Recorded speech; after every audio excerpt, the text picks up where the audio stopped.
Баршаңызға сәлем қыздар, менің каналыма қош келдіңіздер. Бүгін кешкі асқа дәмі өте керемет нан салма тағамын жасаймыз. Міндетті түрде менің рецептімен жасаңыздар және менің YouTube парақшама тіркелуді ұмытпаңыздар. Ең алдымен тағамымызға қажетті көкөністерімізді, етімізді осылай әдемілеп турап дайындап аламыз.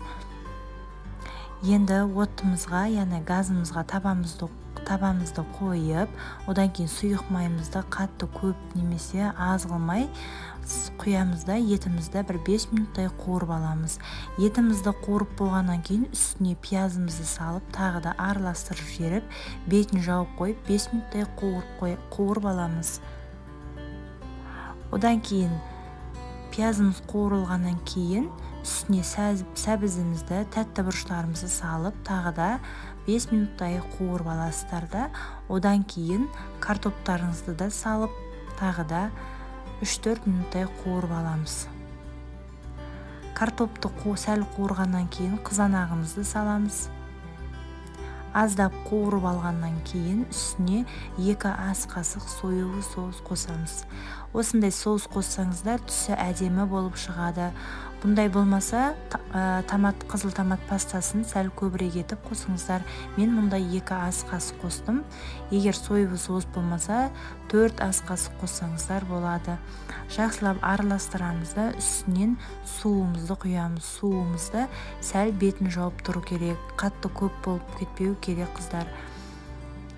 Мен осыдан тағы да жарты кружка қостым. Неге осындай болды суы. Енді үстіне дәмдеуіштер менде бұл универсальный. Осыдан 1 ас қасықтай 1 шай қасық қоссаңыздар жеткілікті, және де лавр жапырағын қосамыз. Қайнағаннан кейін асын жай қойып бұқтырып қоямыз. Енді қамырын илейміз. Ол үшін жарты пиала суымызға, салқын суға 1 шай қасық тұзымызды қосып араластырамыз. Тұз су дайындап аламыз. Енді ұнымызды електен өткіземіз де үстіне 1 жұмыртқамызды саламыз. Менде жұмыртқа үйдің жұмыртқасы. Одан кейін тұз суымызды қосып қамыр илейміз. Қамырларыңызды қаттырақ етіп илесеңіздер, піскен кезде езілмей әдемі болып піседі. Мінекей осылай қолдарыңызбен қайта-қайта қайтарып, әдемілеп илеп алыңыздар да, жарты сағат, бір 10 минут, 5 минутқа демалға қойып қойыңыздар, бетін жауып. Енді мінекей қамырымыз дайын болып қалды. Ұнымызды сеуіп, қазір қамырымызды жаямыз. Жайған кезде қатты жұқа немесе қатты қалың қылмай, орташа етіп жаямыз. Оқтаудың осы 2 шетін ғана басып, қамырды баспай жайсаңыздар, қамырларыңыз әдемі дөп-дөңгелек болып жайылады.